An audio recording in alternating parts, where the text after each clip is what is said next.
बिस्मिल्लाहिर्रहमानिर्रहीम। शुरू अल्लाह ताला के नाम से जो बड़ा मेहरबान निहायत रहम करने वाला है। अस्सलाम वालेकुम डियर स्टूडेंट्स, उम्मीद है कि आप सब खैरियत से होंगे। जैसा कि आप जानते हैं कि आज जो है हमारा 5th वीक स्टार्ट हो गया है और ऑपरेटिंग सिस्टम का आज जो हम चैप्टर नंबर 5 जो है वो डिस्कस करेंगे। तो देखते हैं जी आज हमारे जो चैप्टर का नेम है वो क्या है और हमारा जो टॉपिक है जो हमने डिस्कस करना है वो हम देखते हैं। जैसा कि स्क्रीन पर नज़र आ रहा है आपको, operating system chapter number 5 main memory. तो इसमें देखते हैं जी हमारे जो लेक्चर नंबर 1 में आज जो टॉपिक्स हैं फॉर डिस्कशन वो देखते हैं। नंबर 1 पे है कॉन्टीजियस मेमोरी एलोकेशन और सेकंड पे है जी पेजिंग। तो ये दो टॉपिक आज हमने क्या है डिस्कस करने हैं यहाँ पे। तो अपने जो है पहले टॉपिक पे मूव करने से पहले हम जो है थोड़ा सा मेन मेमोरी के बारे में जान लेते हैं कि मेन मेमोरी क्या है।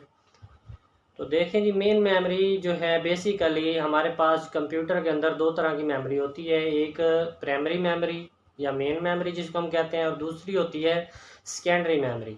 मेन मेमोरी क्या होती है कि जब भी कोई प्रोसेस या कोई प्रोग्राम एग्जीक्यूट होना होता है तो वो सबसे पहले क्या है मेन मेमोरी में लोड होता है और वहाँ पर प्रोसेस होने के बाद सीपीयू उसको प्रोसेस करता है और प्रोसेस होने के बाद जो है वो सेकेंडरी मेमोरी जो है हमारी उसमें जाके स्टोर हो जाता है। तो मेन मेमोरी को हम वोलेटाइल मेमोरी भी कहते हैं।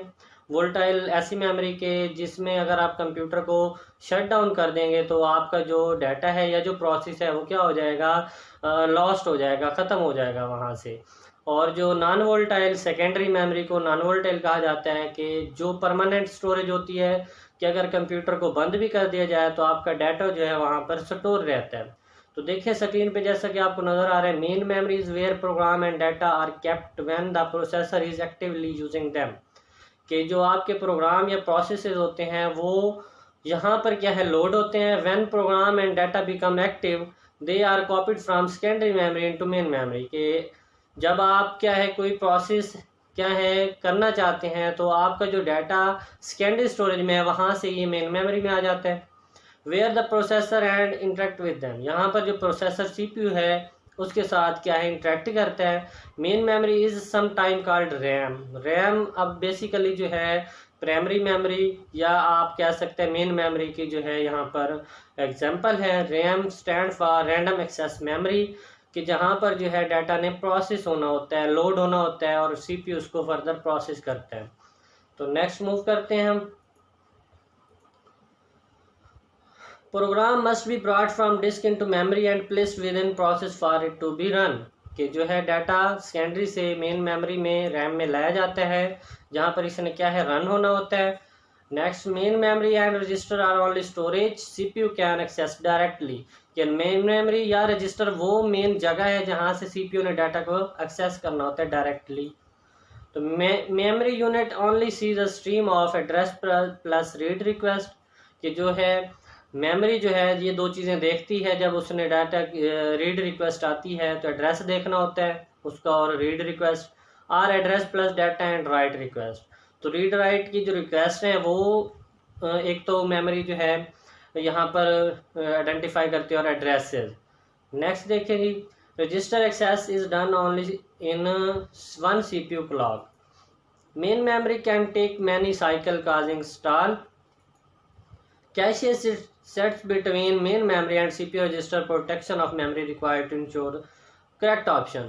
कि जब डाटा जो है मेमोरी के अंदर लोड हो जाता है तो यहाँ पर जो है प्रोटेक्शन का जो मेथड है वो यूज़ किया जाता है कि ये जो डाटा है करेक्ट जगह से लिया गया है, करेक्ट है या नहीं है, तो उसके लिए इंश्योर किया जाता है। कौन इंश्योर करता है?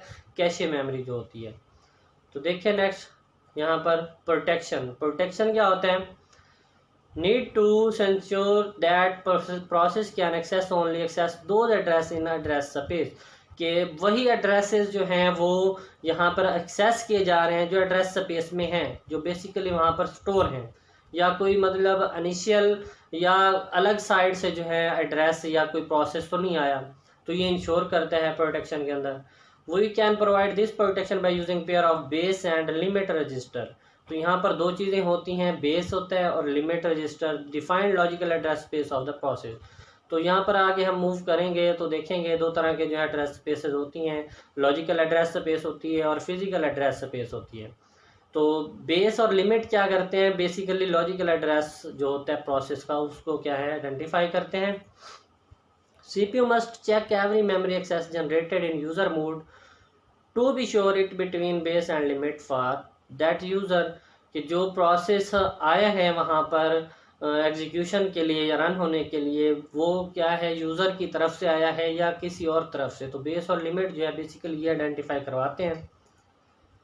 देखें यहाँ पर ये आपको एक डायग्राम नज़र आ रही है, उसमें देखें जी बेस प्लस लिमिट और नीचे बेस। तो ये एक फिज़िकल जो मेमोरी है उसके यानी वो लोकेशन दिखा रहा है कि प्रोसेस किस तरह से फिज़िकल मेमोरी के अंदर स्टोर होता है। तो इस तरह स्टोर होता है कि उसके लिए दो चीज़ें ज़रूरी हैं, बेस और लिमिट। वो उसका लॉजिकल एड्रेस होता है, उस लॉजिकल एड्रेस के अगेंस्ट जो है फिज़िकल एड्रेस जो है उसको मेमोरी के अंदर मिलता है कि ये प्रोसेस इस जगह पे स्टोर है। नीचे देखें एक और डायग्राम है, CPU एड्रेस बेस है, वहाँ पर बेस एड्रेस उसको मिलेगा, वो करेक्ट होगा यस, और आगे बेस प्लस लिमिट मिलके यस करेक्ट, और आगे जाके जो है फिजिकल जो मेमोरी है वहाँ पर जाकर वो प्रोसेस स्टोर होगा। अगर उसका जो है बेस रॉन्ग है या लिमिट जो है रॉन्ग है तो वो फर्दर जो आगे है अगेंस्ट उस प्रोसेस को ना तो एक्सेस करेगा और ना ही जाके उसको फिजिकल स्टोर करवाएगा। तो ये बेस और लिमिट का होना ज़रूरी है जो उसका लॉजिकल एड्रेस होता है। तो अब हम उसकी तरफ मूव करते हैं, फिजिकल एड्रेस स्पेस और लॉजिकल एड्रेस स्पेस क्या होती है। Logical address space versus physical address space. तो मैं आपको थोड़ा सा पहले इसका जो है बता देता हूँ कि लॉजिकल एड्रेस स्पेस क्या होता है और फिजिकल। जब प्रोसेस जो है मेमोरी के अंदर लोड होता है, लोड होने से पहले उसको जो एड्रेस दिया जाता है वो क्या होता है, उसका लॉजिकल एड्रेस होता है। लॉजिकल एड्रेस के स्पेस जो होते हैं उसके अगेंस्ट जब वो मेमोरी के अंदर उसको जब फिजिकल स्पेस मिलती है, जब वो फिजिकली वहाँ जाकर स्टोर हो जाता है तो वो फिजिकल एड्रेस स्पेस होती है। देखते हैं यहाँ पर क्या कहते हैं जी। Logical address space is the set of all logical address. जो लॉजिकल एड्रेसेस होते हैं और ये कंप्यूटर की तरफ से CPU की तरफ से ये प्रोग्राम जो है इसको जनरेट करता है। Logical address space is the set of all logical address generated by program. Program जो जनरेट करता है वो कोई भी एड्रेस हो सकता है logical address. Physical address space is the set of all physical address map to corresponding logical address seen by memory unit. जो है जब लॉजिकल एड्रेस स्पेस प्रोग्राम की तरफ से मिल गया तो उस प्रोग्राम ने जब जाकर वहाँ फिजिकली मेमोरी के अंदर स्टोर होना है उसके अगेंस्ट, तो ये क्या है वहाँ पर उसको फिजिकल एड्रेस मिल जाता है। तो दो एड्रेसेस हो गया कि पहले फिजिकल लॉजिकल एड्रेस उसको मिलता है, असाइन किया जाता है प्रोग्राम की तरफ से, और जब वो वहाँ मेमोरी के अंदर जाकर स्टोर होता है तो वहाँ पर उसको जो एड्रेस दिया जाता है वो उसका फिजिकल होता है। तो ये जो है MMU मेमोरी यूनिट जो है मैनेजमेंट यूनिट जो है इसको ये देख रहा होता है। आगे हम मूव करते हैं। फिजिकल एड्रेस पे set of all physical address generated bye main memory unit MMU की तरफ से जो है। अब देखें दो चीज़ें यहाँ पर आपने जानी कि जो लॉजिकल एड्रेस स्पेस है वो जनरेट कौन कर रहा होता है, प्रोग्राम कर रहा होता है, और उस लॉजिकल एड्रेस के अगेंस्ट जाके उसने जब वहाँ मेमोरी के अंदर स्टोर होना है तो वहाँ पर उसको जो एड्रेस दिया जाता है वो फिजिकल एड्रेस होता है, और वो कौन जनरेट करता है, मेन मेमोरी यूनिट। हम मूव करते हैं नेक्स्ट, देखते हैं जी आगे क्या है हमारे पास। ये देखें जी logical address space versus physical address space की एक डायग्राम दिखाई गई है। CPU जो है प्रोसेस को जो मतलब एग्जीक्यूट करवाता है, प्रोसेस करता है, उस वहाँ से क्या है जब प्रोसेस फिजिकली जाके मेमोरी के अंदर स्टोर होगा तो कैसे होगा। सबसे पहले जो है वो जो प्रोग्राम होगा उसको लॉजिकल एड्रेस देगा। लॉजिकल एड्रेस जो है प्रोग्राम की तरफ से दिया जाता है या CPU जनरेट करता है। नेक्स्ट जो है MMU मेन मेमोरी यूनिट है वो क्या करेगा, फिजिकल एड्रेस देगा। तो उस लॉजिकल एड्रेस के अगेंस्ट उसको क्या मिल जाएगा, एक फिजिकल एड्रेस मिलेगा, और उस फिजिकल एड्रेस की जो है अगेन उसने अगेंस्ट जाके उसने क्या है वहाँ पर स्टोर होना है। कहाँ पे स्टोर होना है जी, मेन मेमोरी जो है हमारी रैम उसके अंदर जाके उसने क्या स्टोर हो जाना है। तो ये फर्स्ट ऑफ ऑल उसको क्या लॉजिकल एड्रेस दिया जाएगा। लॉजिकल एड्रेस के बाद उसको क्या है main memory unit physical address देगा, और फिजिकल एड्रेस के अगेंस्ट हो जाके वहाँ स्टोर हो जाएगा। तो नेक्स्ट देखें, जहाँ पर मेमोरी मैनेजमेंट यूनिट, जिसको हम एमएमयू का नाम देते हैं, ये क्या काम करते हैं? Memory management unit is a computer hardware component that handles all memory and caching operation associated with the processor। कि प्रोसेसर के जो ऑपरेशन परफॉर्म कर रहा होता है या उसके साथ जितने भी यानी एक्शन जुड़े होते हैं वो सारे कौन कंट्रोल कर रहा होता है? एमएमयू में, मेमोरी मैनेजमेंट यूनिट। तो देखें, in other word the MMU is responsible for all aspect of memory management. तो मेमोरी मैनेजमेंट जितनी भी हो रही होती है उसमें लॉजिकल एड्रेसेस हैं, फिजिकल एड्रेसेस हैं, या प्रोसेसेस ने किस तरह लोड होना है या किस तरह वहाँ जाके स्टोर होना है, तो ये सारे जितने भी एक्शन परफॉर्म हो रहे हैं ये कौन करवा रहा होता है? एमएमयू, मेमोरी मैनेजमेंट यूनिट है। नेक्स्ट देखें जी, consider simple scheme which is generalization of base register scheme. जैसा कि बेस और लिमिट हमने पहले देखा, वहाँ एड्रेस मिले, फिर फिजिकली वो जाके स्टोर हुए, तो वो कौन मैनेज कर रहा था? ये एमएमयू उसको मैनेज कर रहा था। The base register now called relocation register. Relocation क्या होता है? कि उसे दोबारा से जो एड्रेस लोकेट किया जाता है। The value in the relocation register is added to every address generated by user process at a time it's sent to memory। कि जो हमारा यूज़र प्रोसेस होता है वो यानी मेमोरी में जाने से पहले जो एड्रेस दिया जाता है वो कौन देता है? रजिस्टर देता है जी। नेक्स्ट देखें, मेमोरी मैनेजमेंट यूनिट मूव करते हैं हम नेक्स्ट। ये डायग्राम है। अब देखें यहाँ पर सीपीयू जो है लॉजिकल एड्रेस उसने क्या दिया? 346 उसने एक लॉजिकल एड्रेस दिया। आगे जो है रीलोकेशन रजिस्टर था, उसने जो एड्रेस दिया वो कौन सा है? देखें जी, उसकी जो लिमिट है, लिमिट वो है 14,000। तो अब 346 जो है वो लेस है, डेफिनेटली कंडीशन क्या होगी? ट्रू होगी। तो आगे अब उस 14,000 के अंदर उसने क्या हो जाने? ऐड हो जाने। तो 14,346 देखें, उसको एक फिजिकल एड्रेस मिल गया। लॉजिकल एड्रेस क्या था? 346, और जो रीलोकेशन जो रजिस्टर था उसने कितना एड्रेस दे दिया? उसको 14,000 एमएमयू जो मैनेज कर रहा था। तो एड्रेस फिजिकल क्या बन गया? 14,346। तो ये जाके जो आगे मेमोरी है वहाँ जाकर ये इस एड्रेस के अगेंस्ट क्या है? वहाँ पर फिजिकली स्टोर होगा, और जब हमें ये प्रोसेस चाहिए होगा तो हम इस एड्रेस से इसको क्या है? कॉल करवा लेंगे। तो ये एक एग्जांपल दी गई है मेमोरी मैनेजमेंट यूनिट की। नेक्स्ट मूव करते हैं हम, कॉन्टीजियस मेमोरी एलोकेशन। कॉन्टीजियस क्या होता है जी? तो देखें, इसको हम डिफाइन करते हैं। Contiguous memory allocation is a classical memory allocation model that assign a process consecutive memory block. के जो प्रोसेसेस होते हैं जब कंसेक्टिवली, यानी कंसेक्टिवली आप कह सकते हैं कि एक दूसरे के साथ जो है प्रोसेसेस वहाँ पर जो है स्टोर हो रहे होते हैं, that is memory block having consecutive address, जिसमें यानी कंसेक्टिव एड्रेस जो है असाइन किए जाते हैं, तो वो क्या होती है? कॉन्टीजियस मेमोरी होती है। Contiguous memory allocation is one of the oldest memory allocation scheme. ये यानी पुरानी स्कीम है, आजकल जो है नई स्कीम्स आ गई हैं। When a process need to execute memory is requested by the process, कि जब एक प्रोसेस ने एग्जीक्यूट होना होता है तो वो क्या है? रिक्वेस्ट करता है, उसके बाद उसने क्या है? एग्जीक्यूट होना होता है। तो देखें, कंटीजियस हम कंटिन्यू करते हैं। Hardware support for relocation and limit register. ये देखें, यहाँ पर सीपीयू ने क्या है? लॉजिकल एड्रेस जो है वो जनरेट किया, तो वो चेक होगा, उसमें जो है लिमिट रजिस्टर जो है वो ऐड होगा। Yes condition true. आगे जाके रीलोकेशन रजिस्टर उसको एक और एड्रेस देगा, तो फिजिकल एड्रेस बनेगा, और वो फिजिकल एड्रेस के अगेंस्ट वहाँ जाकर क्या है? स्टोर हो जाएगा। और अगर एरर आ जाता है यहाँ पर, जैसे लिमिट रजिस्टर है, हमारा लॉजिकल एड्रेस 346 था और अगर लिमिट हमने कितनी रखी हुई थी? 14,000। तो 14,000 से अगर ज़्यादा है लॉजिकल एड्रेस तो डेफिनेटली कंडीशन फॉल्स हो जाएगी, तो वो उसको आइडेंटिफाई नहीं करेगा। तो उस लिमिट से वो क्या है? कम होना चाहिए। आगे जाके रीलोकेशन रजिस्टर उसको ऐड कराएगा, फिजिकल एड्रेस हमारे पास बनेगा, और वो जाके मेमोरी के अंदर क्या? स्टोर हो जाएगा फिजिकली। नेक्स्ट देखें जी, वेरिएबल पार्टीशन हम किस तरह से करते हैं। फिक्स साइड पार्टीशन होती है हमारे पास। In fix size partition the memory is divided into fix size block, कि जो हमारे फिक्स साइज ब्लॉक होंगे, यानी जहाँ हम फिक्स साइज ब्लॉक में जो पार्टीशन करेंगे वो हमारी वेरिएबल पार्टीशन की पहली जो टाइप है फिक्स्ड साइज पार्टीशन, उससे जानी जाती है। तो इसमें क्या है? प्रॉब्लम क्या होती है? But the fixed size partition will limit the degree of multi programming as the number of partition will decide of number of processes, कि जितने प्रोसेसेस होंगे उस हिसाब से डेफिनेटली हमें क्या पार्टीशन करनी पड़ेगी। अब ये हमें नहीं पता होता कि हमारे कितने प्रोसेसेस हैं या कितने प्रोसेसेस ने आना है, उस हिसाब से हम क्या है उसकी फिक्स साइज पार्टीशन तो कर देते हैं, लेकिन हमें पता नहीं होता। नेक्स्ट देखें variable size partition. Variable size partition में क्या होगा कि इसमें फिक्स साइज ब्लॉक नहीं होंगे, इसमें प्रोसेसेस जो आएंगे जितने साइज का होगा उतने साइज के ब्लॉक ऑटोमेटिकली क्रिएट हो जाएंगे। In variable size partition method, operating system maintain table that contain information about all memory parts that are occupied by the process and all memory parts that are still available for the processes। तो वही बात कर रहा है कि जब वो processes आएंगे तो जो हमारे पास है वहाँ पेज टेबल होगा, उस पेज टेबल के अगेंस्ट यानी वो जितनी स्पेस लेंगे उतनी स्पेस उनको ऑक्युपाई कर दी जाएगी, यानी उतनी स्पेस वो ले लेंगे। नेक्स्ट देखें variable partition.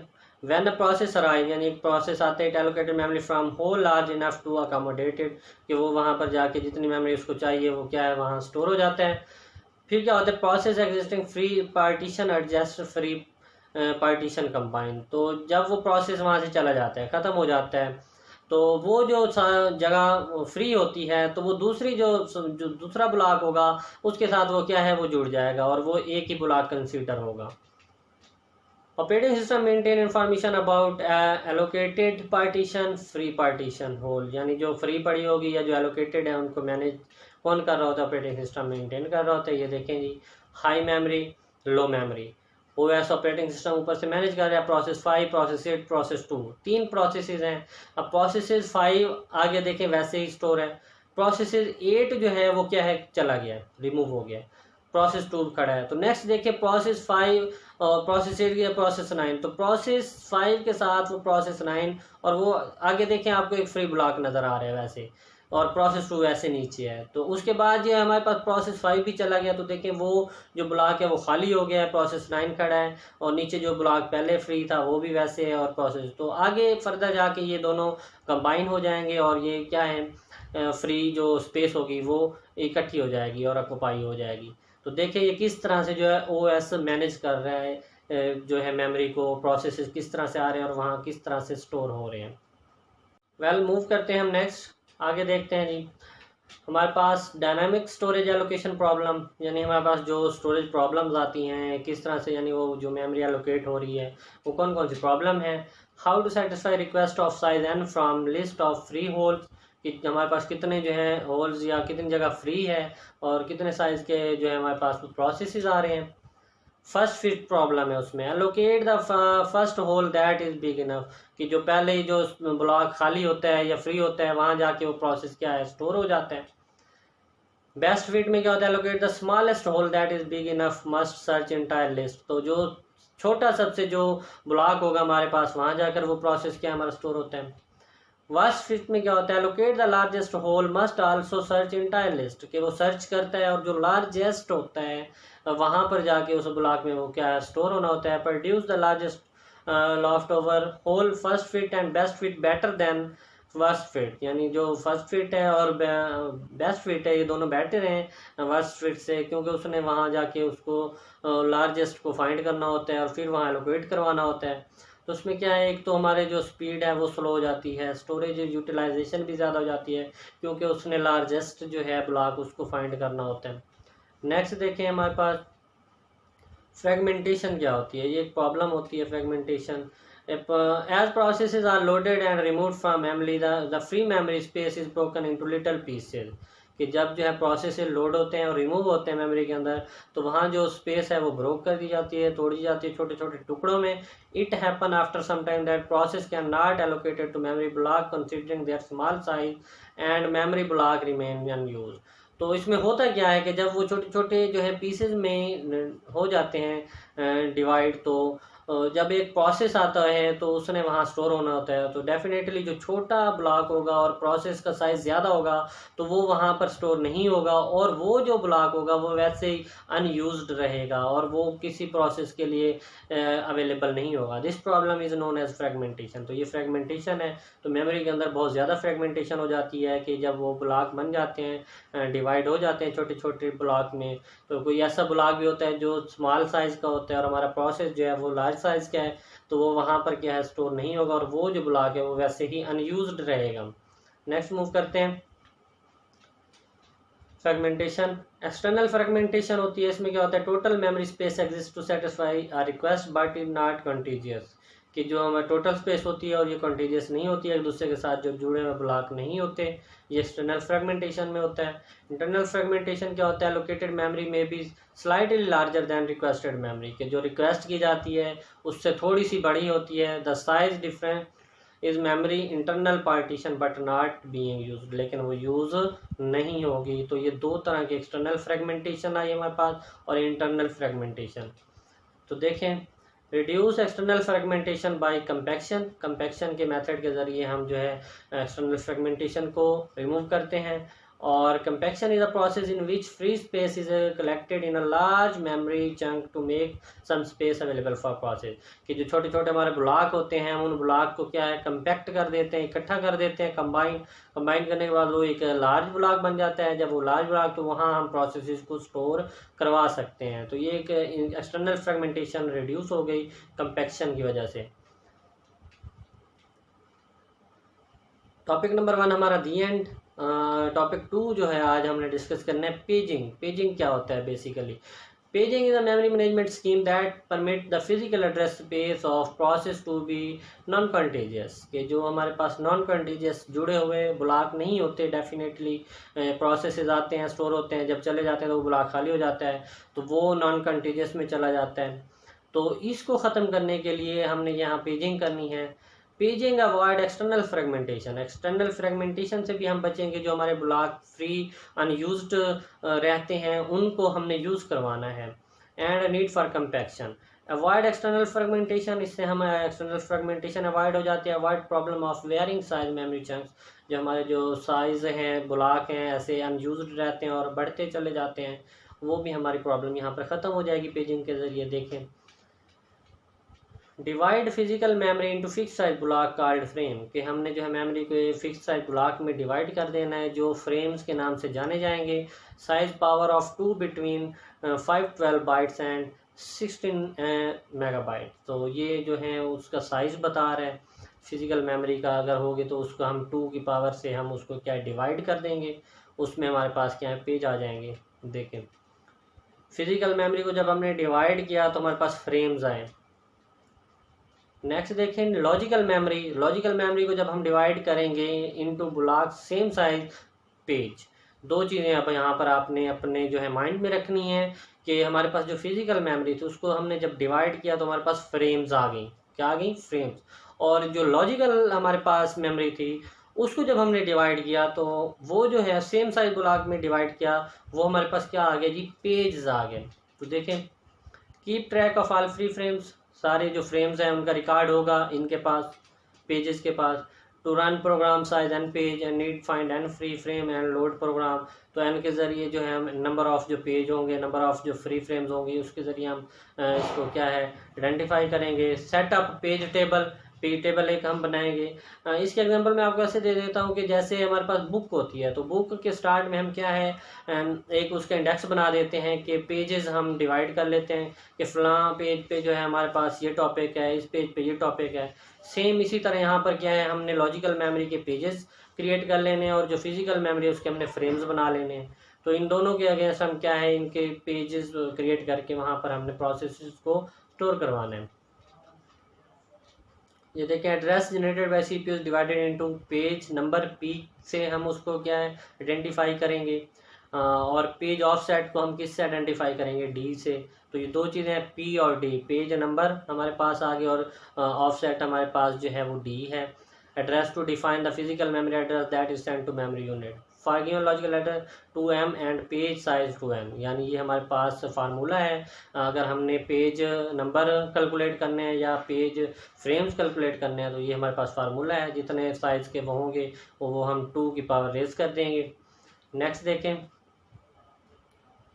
Page number P से हम आइडेंटिफाई कर रहे हैं, पेज ऑफसेट डी से, M-N और ये आ गया ये पेज अगर आपने फाइंड करना है तो M-N कर देंगे, जो उसका जवाब आएगा उसको आप 2 रेज पावर कर देंगे। इस तरह ऑफसेट मालूम करने हैं तो 2 रेज पावर N। तो नेक्स्ट देखें, ये एक डायग्राम दी गई है, यहाँ पर देखें सीपीयू क्या कर रहा है, आगे पेज नंबर डी जो है ऑफसेट है, तो पेज नंबर आएगा वहाँ से क्या है वो फ्रेम लेगा, पेज नंबर से फ्रेम लेके आगे चला जाएगा। अब देखें वहाँ पेज नंबर की जगह क्या है फ्रेम आ गया है और डी ऑफसेट है। तो लॉजिकल एड्रेस था हमारे पास पेज और ऑफसेट, फिर जब फ्रेम उसको असाइन हो गया तो वहाँ फिजिकल एड्रेस बन गया। अब उस फिजिकल एड्रेस उस फ्रेम के अगेंस्ट उसने जाके आगे देखें फिजिकल मेमोरी में क्या है वो स्टोर हो रहा है, प्रोसेस जो है हमारा। तो ये बेसिकली होता है ऐसे है कि पेज नंबर जब आएगा तो डेफिनेटली उसको फ्रेम असाइन किया जाएगा। जब फ्रेम है उसको यानी वो नंबर मिल गया तो वो फिजिकली जाके वहाँ पर मेमोरी के अंदर स्टोर हो जाएगा। तो जो उसके पास नंबर होगा उस नंबर की केस उसने वहाँ जाके क्या स्टोर हो जाना है। तो ये देख लें यहाँ पर जो हमारी फ्रेगमेंटेशन हो रही थी उस प्रॉब्लम को हमने क्या ओवरकम किया है। वेल देखें यहाँ पर एग्जाम्पल की जो है होप तो आपको समझ आ गई होगी कि इसमें क्या है कि सीपीयू ने सबसे पहले जो है लॉजिकल एड्रेस जो है हमारा क्रिएट किया है, उसमें पेज नंबर जो है और ऑफसेट नंबर वैसे ही उसने आगे ट्रांसफ़र किया है। तो पेज नंबर जो है उसको फ्रेम जो है असाइन किया गया है एफ और वहाँ फिजिकल एड्रेस उसको मिल गया उस फ्रेम के अगेंस्ट, तो वो फ्रेम के अगेंस्ट जाके फिजिकली क्या है वहाँ जाकर मेमोरी के अंदर क्या है स्टोर हो गया है। नेक्स्ट मूव करते हैं हम